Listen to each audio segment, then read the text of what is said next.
back to Shakedown Shan. That's good. I can hear it. There we go. So we're on the right mic. We tried, and now we started over, and I'm trying to remember what I said. But the Heyo thing is going to be my new intro for a while till I don't dig it anymore. For those of you who do know where it's from Always Sunny in Philadelphia. And if you don't know where Heyo is from, well, you should go watch Always Sunny in Philadelphia because it is hilarious. One of my favorite shows. I've seen it 1,000 times. It was a good show. It was a good show. It's I believe it's still on Netflix. Nope, they took it off. I think it's on Hulu, and that's why I switched to Hulu. Okay. But yeah, Always Sunny in Philadelphia. I literally just watched the seasons on repeat. Was that Danny DeVito? Yeah, he was in that. Yeah, okay. it was hilarious.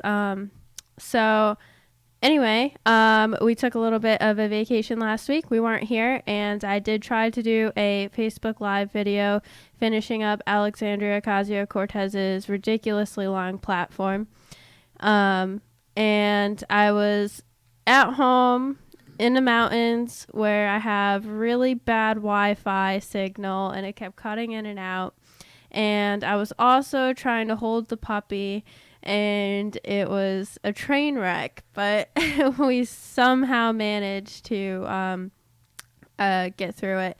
And it was, I think the video was behind the audio, and it was funny.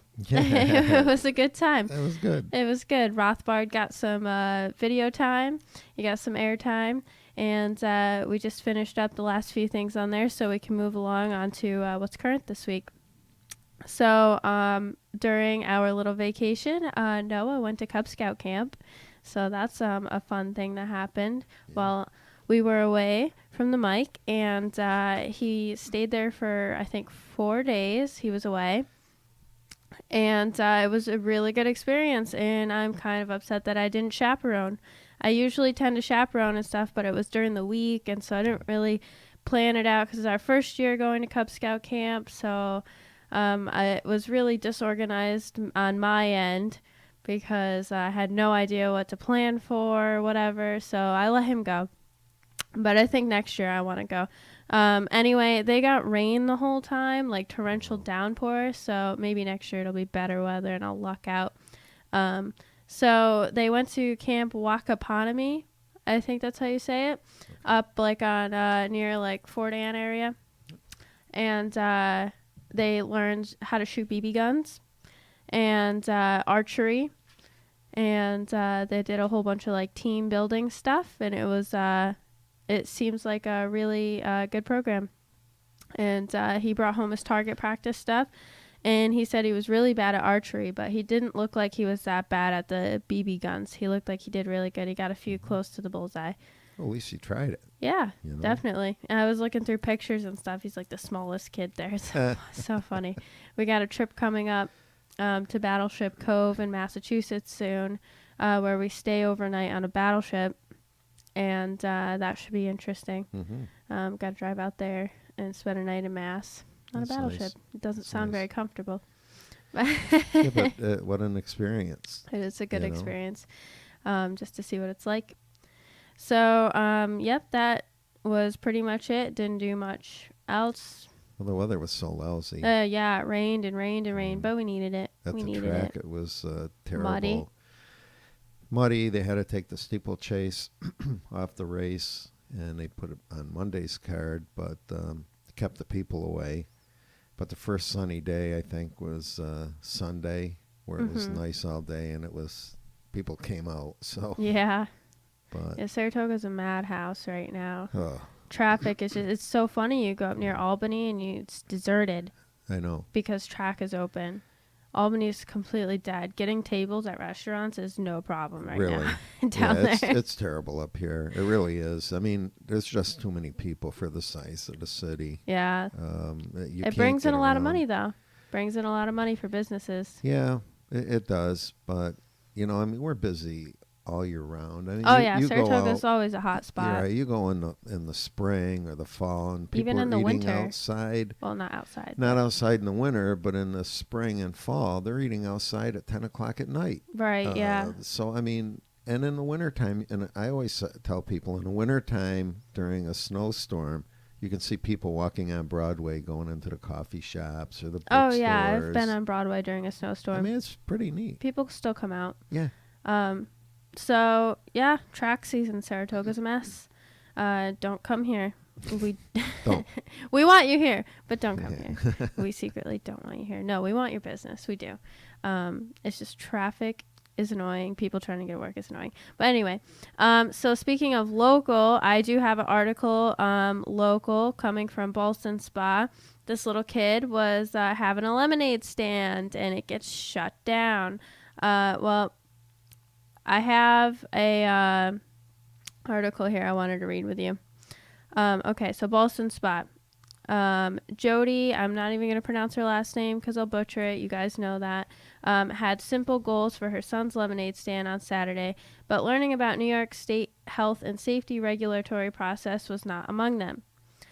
The parents, husband and wife Sean and Jody, and their son Brendan, age 7, live directly across the street from the Saratoga County Fair, which started Tuesday and runs until Sunday.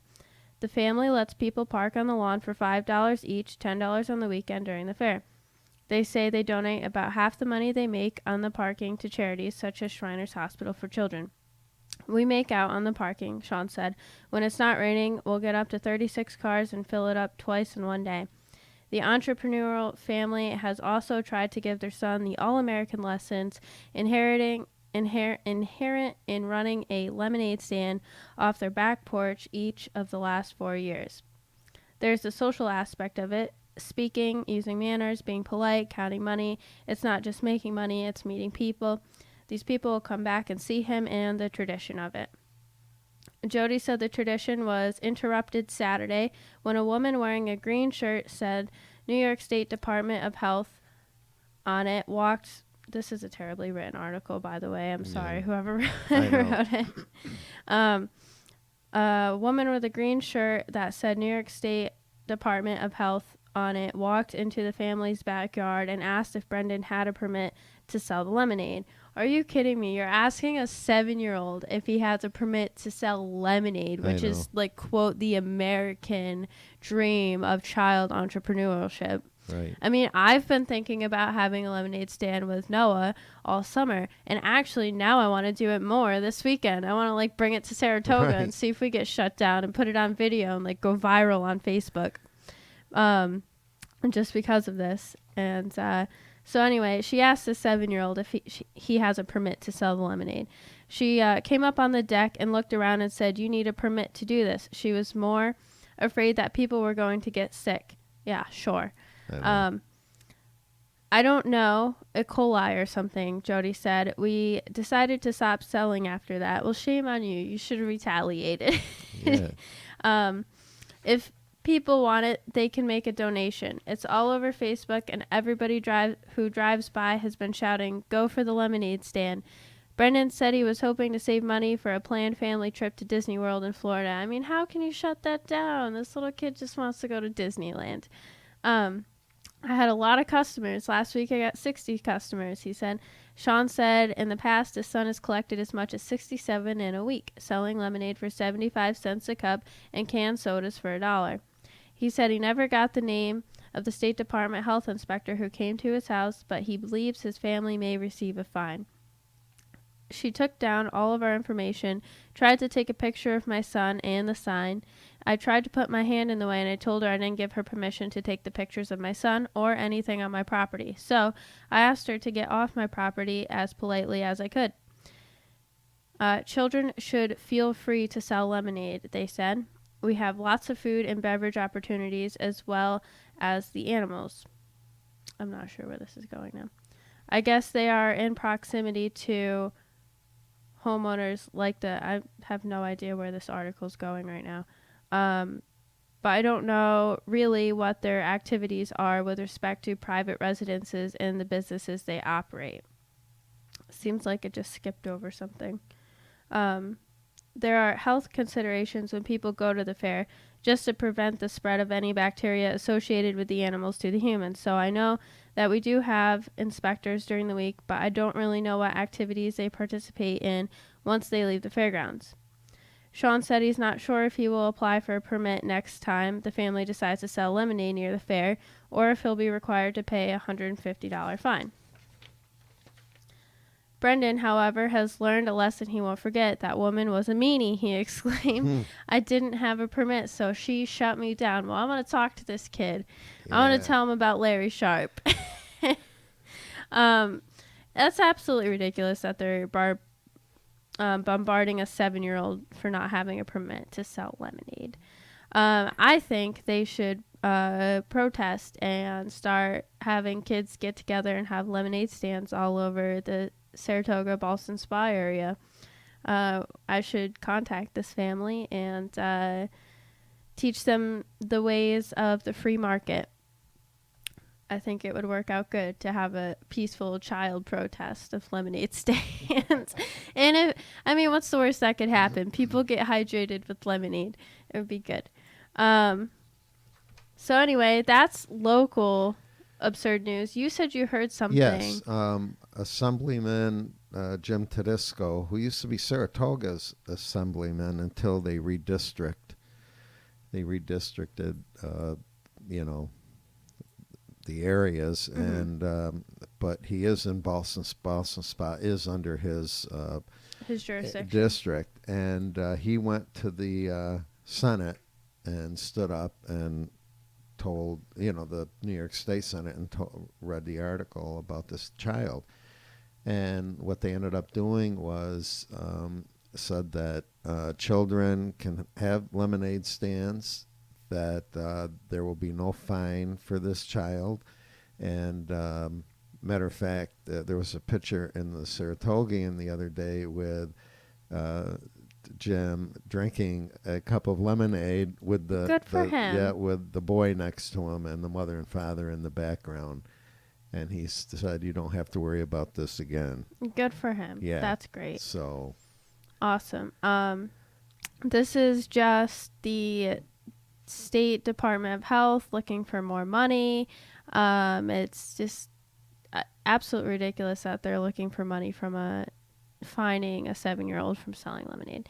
I can't explain to you how ridiculous I think that is. Few choice words, but somebody just commented, what am I watching? Well, welcome to the show. You are watching a libertarian podcast. This is the live Facebook feed of it, but we do go live on Rick's website, SaratogaBroadcasting.com, where you get to hear my cute little intro and outro music. And we do post all the episodes up there, and I'll share them on the Facebook page after. But so welcome. This is your first time. We were just discussing a 7-year-old local Ballston Spa kid who had a lemonade stand, and it was shut down by the State Department of Health. And now we are moving on to our next topic. So he says, you had me at libertarian. Well, thank you. You are in the right place. So I wanted to go on, what was my next thing here? I was going to talk about Demi Lovato, but I might do that at the end if I have time, because it's not very important. Trump and Russia collusion. I did want to talk about the whole Trump-Russia ordeal, because it's always main focus of the media. What can we get Trump on? What can we get him on? What can we get him on? Is this going to be it? No. How about the next thing? So there's this article that came out from The Atlantic, it's a terrible article. I read through it, and the whole time I was just banging my head off the desk. Well, in my head I wasn't really doing it, but I was at work. But yeah, I don't see any bruises. No. So it's titled Scandalous Beyond a Reasonable Doubt. So ever since the election, there's been talk about collusion with Russia, blah blah blah, and it's been going on so long. We don't even care anymore. Like, the people that cared to begin with don't care anymore. And honestly, I don't think you can get him on anything, and we'll go into that. I want to read this article first from The Atlantic and just show you how terrible it is. And then I pulled information from the National Paralegal College, and about collusion and going through the different you'll see when I read it. So anyway, scandalous beyond a reasonable doubt. Subtitled, In Debating Whether Collusion is a Crime, Donald Trump and Rudy Giuliani are successfully changing the subject from political misconduct to legalistic phrasing. All right. Through a series of confusing and often contradictory statements over the past 3 days, President Donald Trump and his lawyer Rudy Giuliani, sounds like a baseball player, have kept to one consistent theme: collusion with a foreign power is not a crime. As the president crisply put it Tuesday morning, collusion is not a crime, but that doesn't matter because there was no collusion except by crooked Hillary and the Democrats. On a superficial level, this argument is flawed. As Giuliani acknowledged in one of several moments of excessive candor on Monday, it's a version of the classic hack defense lawyer's argument: my client didn't do it, and even if he didn't, it's not a crime. Yet, despite its facial weaknesses, the Trump's team's lawyer is a part of a broader and highly successful effort to launder a long catalog of political and personal misconduct into a dry legal dispute. Instead of defending a series of plainly outrageous acts, Trump's aides would rather force critics to prove specific statutory violations beyond a reasonable doubt. The fact that Giuliani and Trump have been able to draw their critics into a debate about whether collusion is a crime demonstrates how well the strategy is working.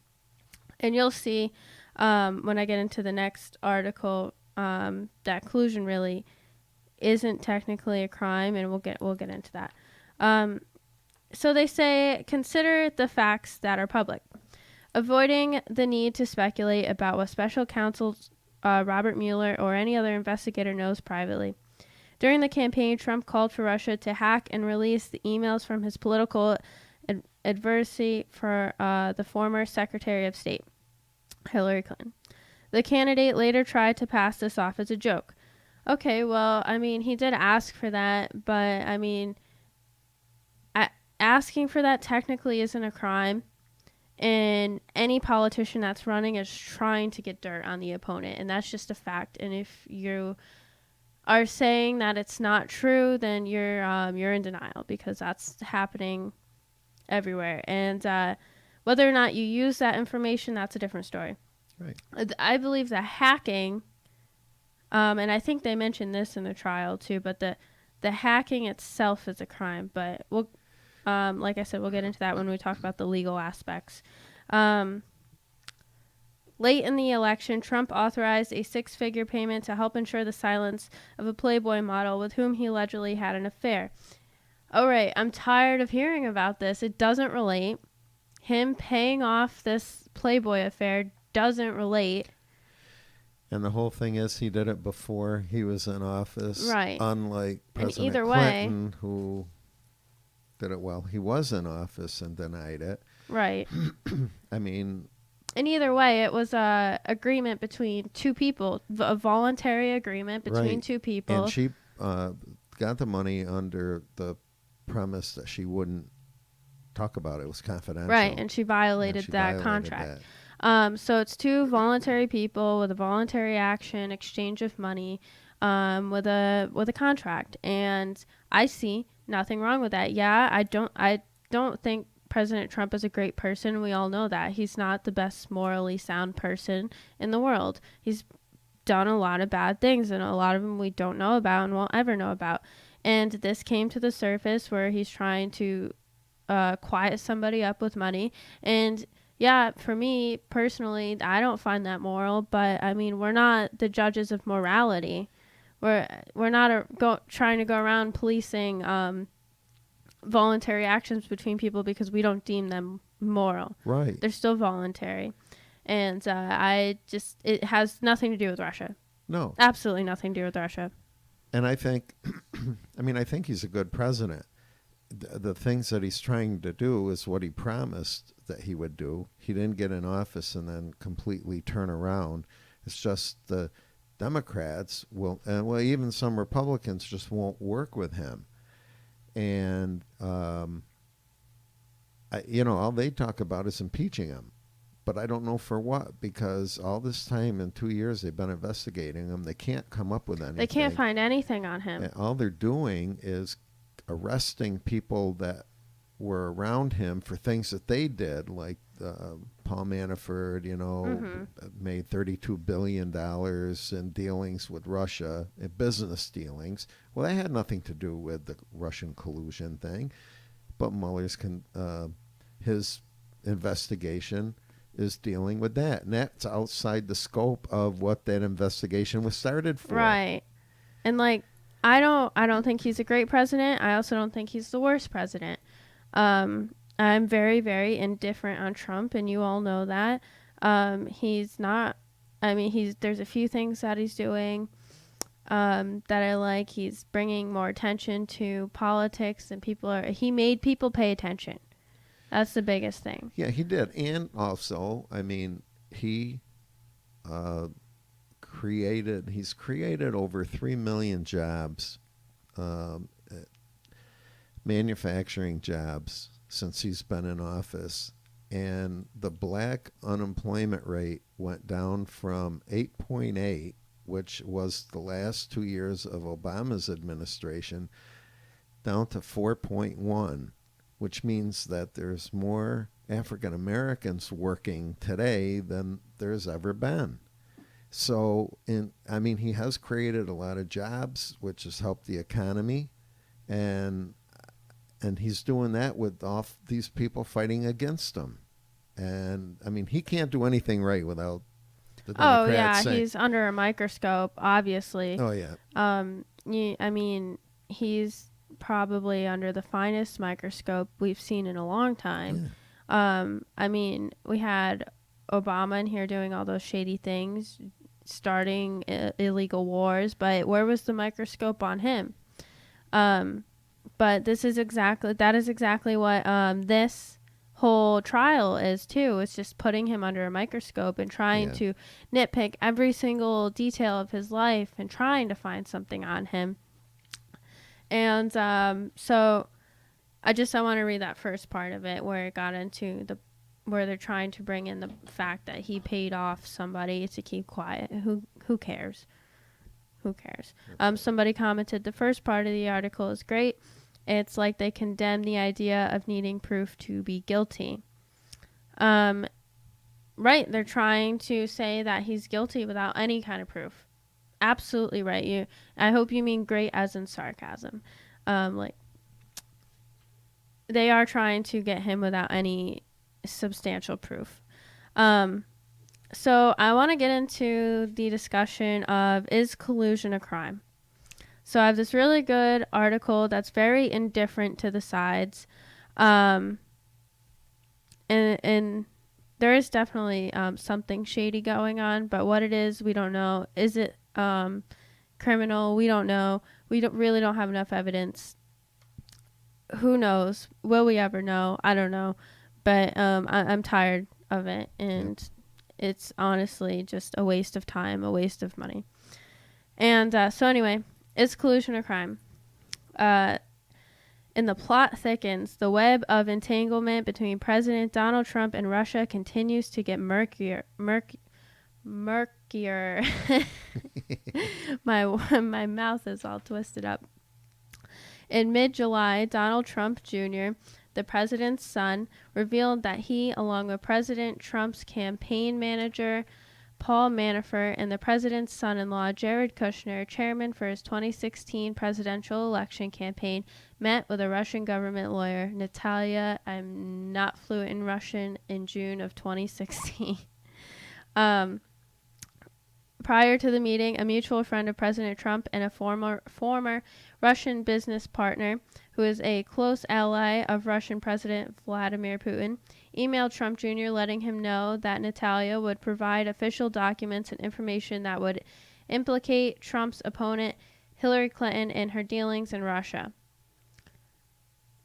Trump Jr. responded to the potential meeting with, "If it's what you say, I love it, especially later in the summer," and agreed to meet with Natalia. Soon after Trump Jr., Manafort, and Kushner all met with Natalia on the 25th floor of the Trump Tower for 20 minutes. According to Trump Jr., the meeting was useless. More than a year later, though, Trump Jr.'s revelation has unleashed a tidal wave of speculation about what happened and the legal ramifications of this meeting. While there has been certainly been a lot of talk, analysis, and speculation about the meeting, did any of the meeting attendees break any laws by agreeing to meet with Natalia? Which laws were even implicated here? Several media members and many opponents of President Trump have thrown the charge of collusion about, arguing that Trump Jr. and his associates committed this offense. But what exactly is collusion, and is it legal? Great question. The term collusion is defined as a concerted activity towards a common purpose. The colloquial connotation of the word indicates that people who collude have worked together, usually in secret, to do something legal. Key word here is usually. It doesn't always mean. Let's see, where was I? Still, other than in an antitrust context, collusion is not the name of a crime. In antitrust law, two product sellers who conspire to set the price for goods may be guilty of collusion, but that is obviously not relevant here. Former federal prosecutor Andrew McCarthy recently wrote that collusion is a hopelessly vague term. There is no federal law that criminalizes collusion between a political campaign and a foreign government. Even though colluding with a foreign government, especially one as hostile as the Russian government, may be inappropriate or politically damaging, it is not illegal. In this sense, collusion is viewed as a political term and not a legal term. As a result, Trump Jr., Manafort, and Kushner could not be prosecuted under a charge called collusion. So then this article is going to get into what possibly certain people could be charged for. It's going to get into details of the law a little bit, and I found it really interesting and cleared up a lot of it. And really shows that the mainstream media is just throwing this word collusion out here, and people are just, mobs, pitchforks, and fire going with it. And nobody's really researching laws and definitions behind it. Oh, no. And honestly, after I get through this article, you're going to see that it seems like all the people around Trump are guilty of some kind of possible crime with not enough evidence yet, but yet Trump still has nothing on him directly. Right. And so still evidence of this meeting and its alleged content should be used in the prosecution of other crimes. So now we get into campaign finance law violations. We're going to get into the legalities of that. The campaign election law that is implicated here is 52 U.S.C. 30121. There are two relevant parts of the statute. The first part is A1A, which reads, "It shall be unlawful for 1. A foreign national, directly or indirectly, to make a contribution or donation of money or other things of value," key phrase, or other things of value, "or to make an express or implied promise to make contribution or donation in connection with a federal, state, or local election." This law extends beyond cash donations, as evident by the, quote, "other thing of value" language. Paul Rosenwig, I'm terrible at last names, I'll keep saying that, a former Deputy Assistant Secretary for Policy at the Department of Homeland Security, writes that opposition dirt is at least plausibly a thing of value. The opposition dirt Rosenwig refers to is damaging information that the Russian government may have collected about Hillary Clinton and her dealings in Russia. In other contexts, federal courts have broadly interpreted the phrase "thing of value." Courts have held that thing of value includes intangibles such as amusement, sexual intercourse, a promise to reinstate an employee, and information. It is not inconceivable that this could be interpreted to include damaging information on an election opponent. The second part of A2 of 52 U.S.C. 30121 provides it shall be unlawful for 2. A person to solicit, accept, or receive a contribution or donation from a foreign national. So this is where you get into the idea that the people in this meeting in Trump Tower could be charged with soliciting. Not really collusion, but the more proper term would be soliciting. And even then, there's still not enough evidence for it. So the word solicit has a very specific meaning in its context. Election law expert Rick Hasen said that solicitation is an oral or written communication that, constructed as reasonably understood in the context in which it is made, contains a clear message asking, requesting, or recommending that another person make a contribution, donation, transfer of funds, or otherwise provide anything of value. Anything of value. If Trump Jr. asked Natalia to provide anything of value on Clinton, then it could be found that he illegally solicited a foreign national to provide a campaign contribution. Even assuming Trump Jr. was not successful in actually obtaining any useful information, the very act of meeting with the Russian attorney in an attempt to do so could qualify as the crime of solicitation under the statute.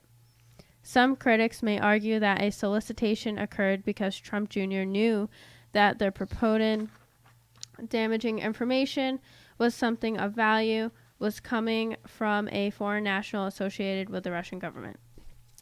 So they could try to get these people involved in the meeting on solicitation. Not Trump, though. Right. He wasn't part of it. Although he had to have known it was going on, but he wasn't part of it. I would think so, but... Yeah. So either way, you can't get him. Collusion's not illegal. In the political sense, it's not illegal. Solicitation, they can get... who was it? Donald Trump Jr., Jared Kushner, and Natalia. I can get them on that. Maybe if they get enough evidence. Right. Okay. So making false statements. Section 1001 of Title 18 of the United States Code makes it a federal crime to knowingly and willfully make any false, fictitious, or fraudulent statement or representation to conceal material information in any matter within the jurisdiction of the executive, legislative, or judicial branch of the government of the United States. Jared Kushner, who has a White House security clearance and is a senior advisor to President Trump, could be charged with making false statements if he had deliberately omitted the fact that he met with a Russian official in completing his security clearance forms. When filing an application to gain his security clearance, Kushner was required to disclose any meetings and contacts with foreign nationals. When he filed his application, he did not initially disclose the June meeting. The omission on Kushner's part could qualify as a crime under Section 1001. Kushner could counter this, that this was an inadvertent omission or that he accidentally forgot to disclose the meeting, as statute requires criminal intent, but it might be difficult for Kushner to successfully assert this defense. The email thread setting up the meeting had a heading of Russian Clinton private and confidential. Such an email subject in such a meeting, prosecutors would agree, isn't easily forgotten. So it's clear that they did know. I mean, they still have to fetch more data and stuff from those emails. It's clear something was going on, obviously. But anyway, they could try to get Kushner and those involved. Or no, they could try to get Kushner with making false statements as well as solicitation. Conspiracy. Conspiracy is a catch-all crime that applies to plans to commit many different types of illegal acts. A conspiracy is an agreement between two or more people to commit an illegal act, along with an intent to achieve the agreement's goal. In most jurisdictions, at least one conspirator must undertake an overt act taken towards furthering the agreement. This requirement is there to distinguish mere talk from a real plan to commit legal acts. The general federal conspiracy statute is 18 U.S.C. 371. The statute states if two or more persons conspire either to commit any offense against the United States or to defraud the United States or any agency thereof in any manner or for any purpose, and one or more of such persons do any act to effect the object of the conspiracy, each shall be fined under this title or imprisoned not more than 5 years or both. So they're trying to look at conspiracy now.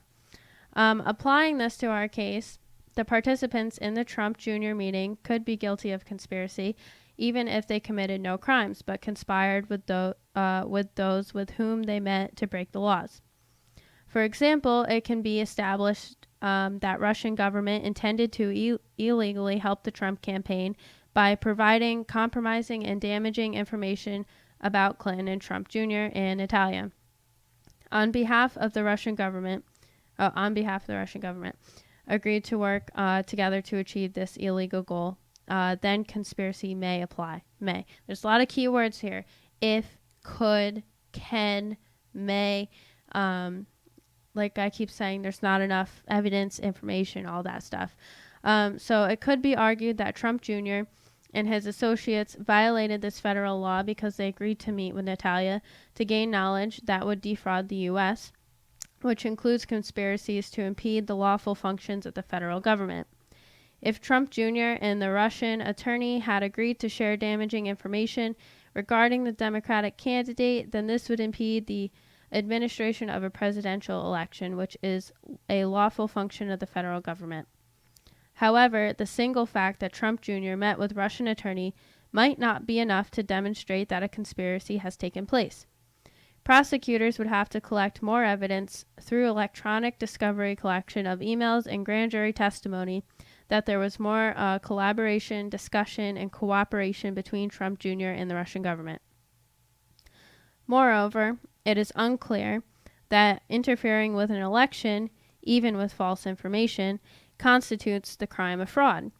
In the United States versus Gradwell, a 1917 case, the United States Supreme Court held that a conspiracy to influence a congressional election by bribery of voters was not a conspiracy to defraud the United States under the meaning of the code, since it is the state governments, not the federal government, that administers elections. It also must be noted that merely promoting or disseminating false information about a political candidate is political speech protected by the First Amendment. You guys know I love rights. Our First Amendment is a right to free speech. So presenting false information about a political candidate is technically covered under free speech.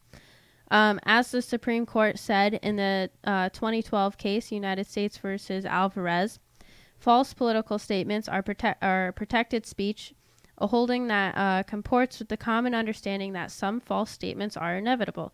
And they are, yeah. If there is to be an open and vigorous expression of views in public and private conversation, expression, the First Amendment seeks to guarantee.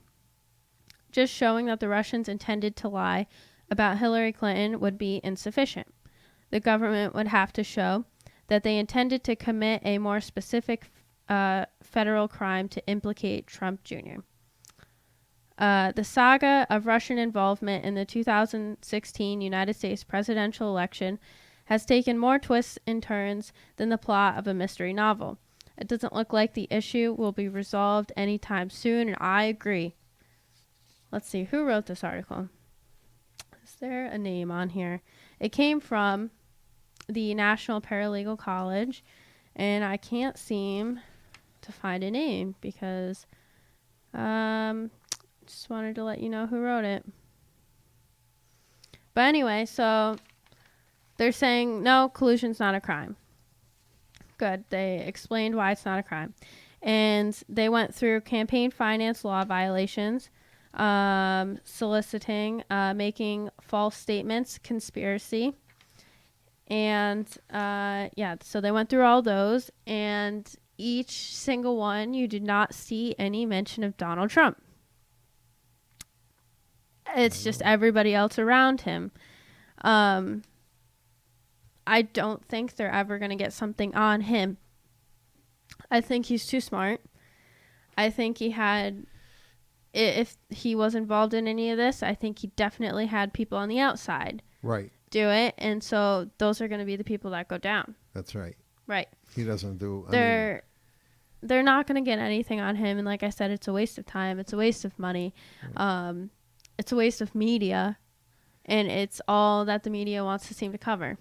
And the only thing that even got him where they say he admitted to it was his attorney taped all his meetings, which is against the law. Right. The one that they arrested. And, I mean, that's privileged information.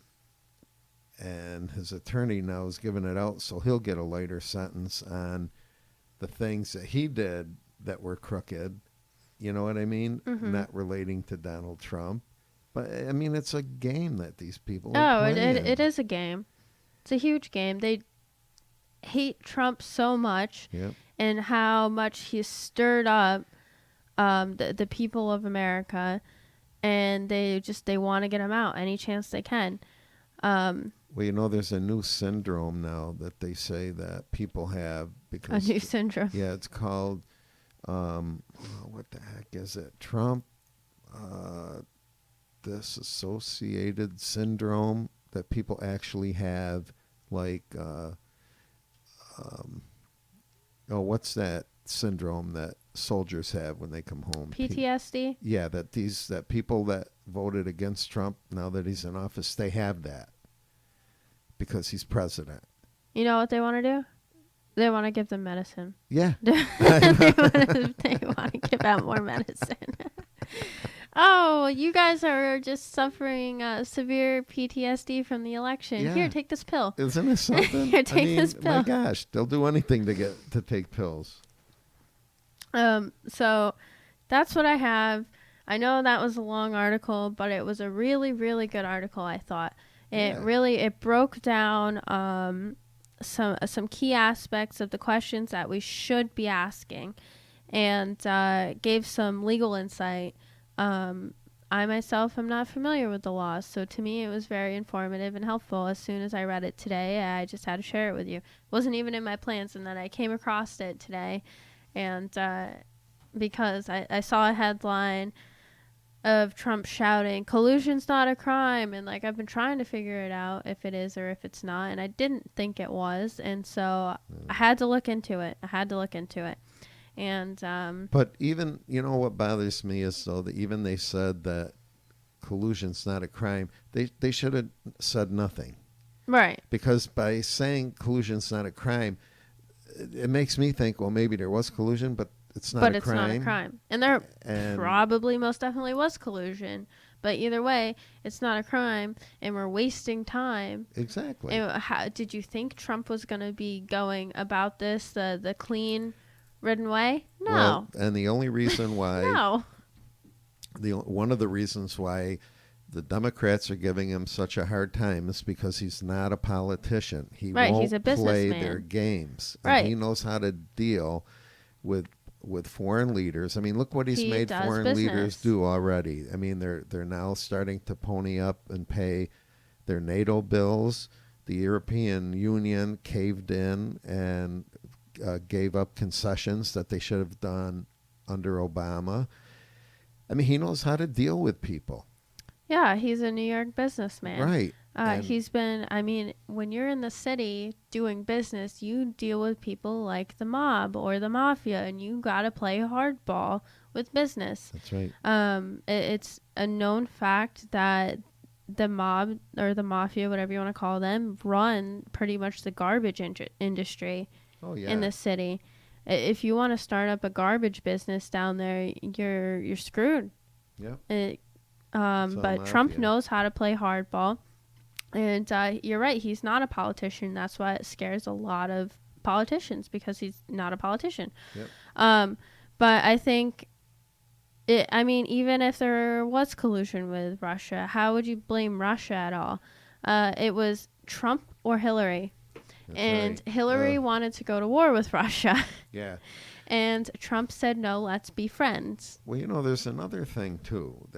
I remember reading this before the election, a couple of years before, that these hackers are so good that I could hack your computer and put a footprint that came from China, the hacker. Right. Even though I did it living next door to you. And so how do we even know? How do we know that it wasn't the DNC that hacked their own computers? And that's why we don't have enough information. Right. And that this is just a wasted trial. And the only thing that's going to come out of it is rabbit holes. And like I said, even if they did collude, who blames Russia? They didn't want to go to war. No. So, of course, they're going to pick Donald Trump that says, let's be friends. That's right. Over somebody who's like, let's shoot down all their planes. And, yes, Donald Trump did run on pulling troops out of the Middle East, which he ended up going to war with Syria. So that backfired. But Russia agreed with him on his campaign promise that he would pull people out, and because Russia says we don't belong there, right? And they're completely right. Nobody belongs in the Middle East. What are we doing over there? So that's another reason why they supported him. Right. Good relations with America and pulling troops out of the Middle East, and if we had Hillary Clinton, we'd be in 20 more wars.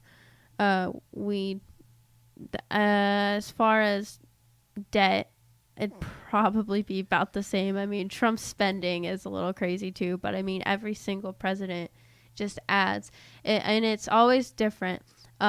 Democrats will add money for social programs, right, in wars. Republicans will add money for wars, for military, military, right. And so you don't get a spending break on either side. No. And one side will try to do tax breaks, but not do breaks on spending, and so then the balance is on the scale is unbalanced. No, and I know. So no matter who you get in office, our debt is outrageous, and we just increase spending. Oh yeah, all the time. The only thing you can hope for is that the economy does well and spurs growth, and all the indicators look like things are going along, and the GDP,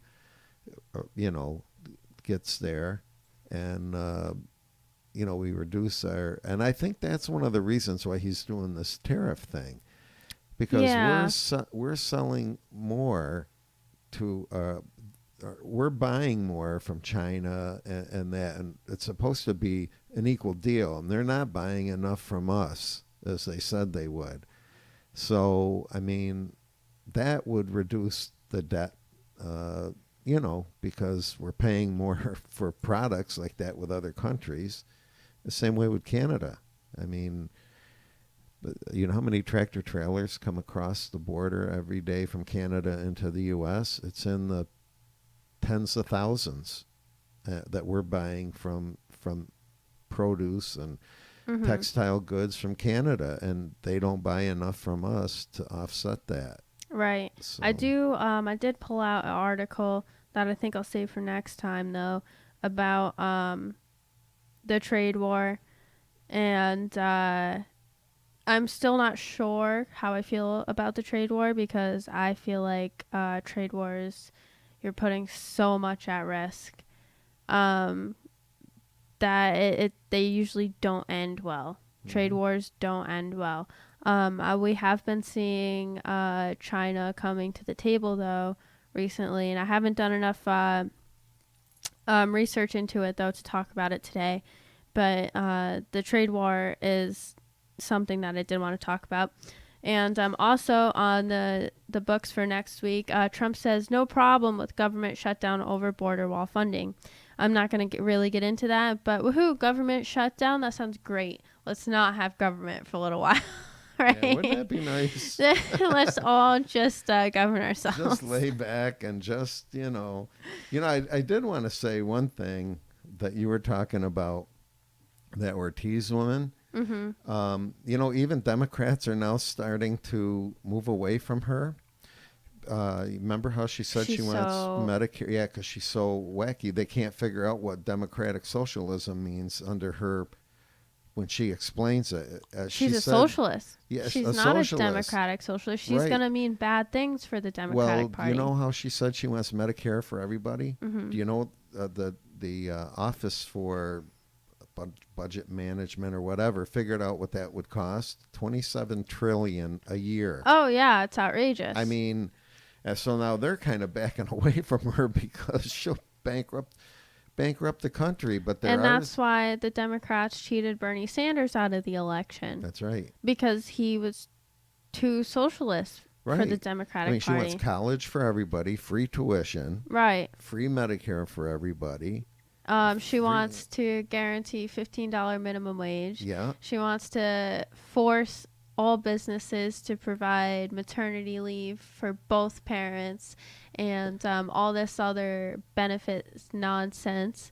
That'll make us like Russia. We'll be in soup lines and. Oh yes, that's exactly what happened. I forget who says it, but they say the only thing that comes out of socialism is soup kitchens and bread lines. Yeah. And that's exactly what will happen. Yeah, because small businesses aren't going to be able to afford $15 an hour. They'll have to lay off people, so you'll have more homeless people. Right, and someone just commented, no such thing as free. That's right. There isn't. That's right. Right. Everything costs money. It does. Even if they say it's free. Right, the money for it comes from somewhere. Yeah. Or they write off as debt, and it's going to come from our great-great-grandchildren that are going to have to pay for all this someday. Well, that or it's going to come from us in taxes. Right. And, I mean... But it's going to have to get paid off someday. Oh, I know. No, they'll keep...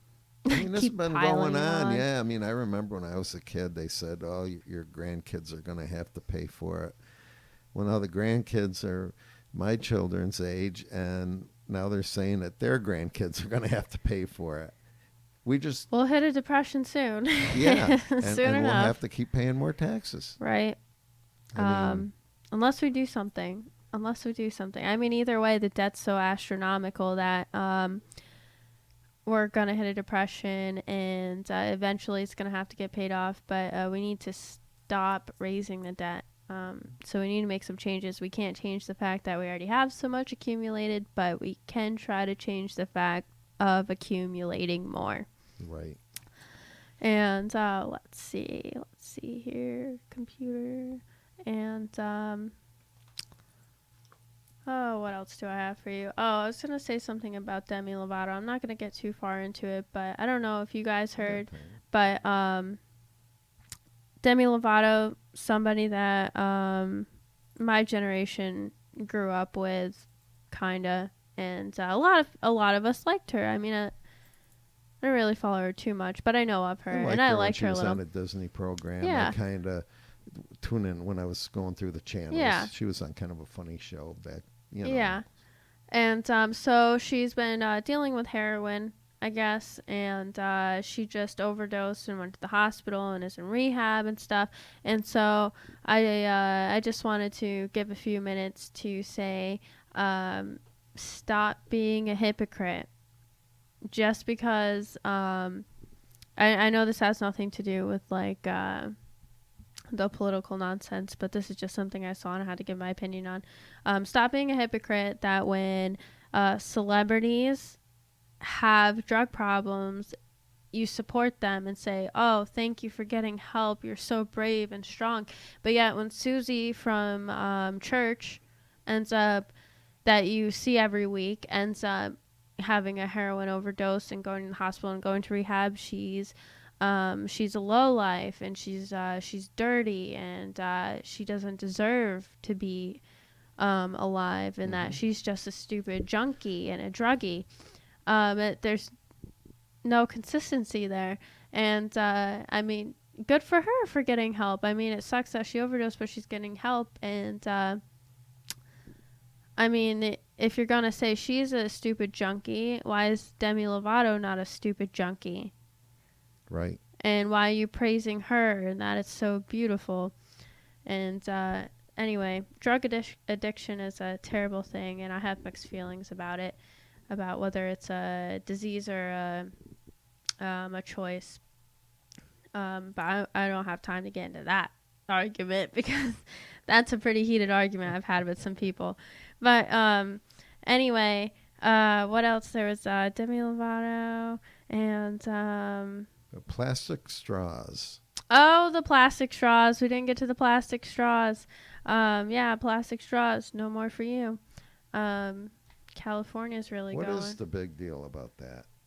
It's environmental friendly not to have plastic straws that we waste, but disabled people can't use them. And so instead of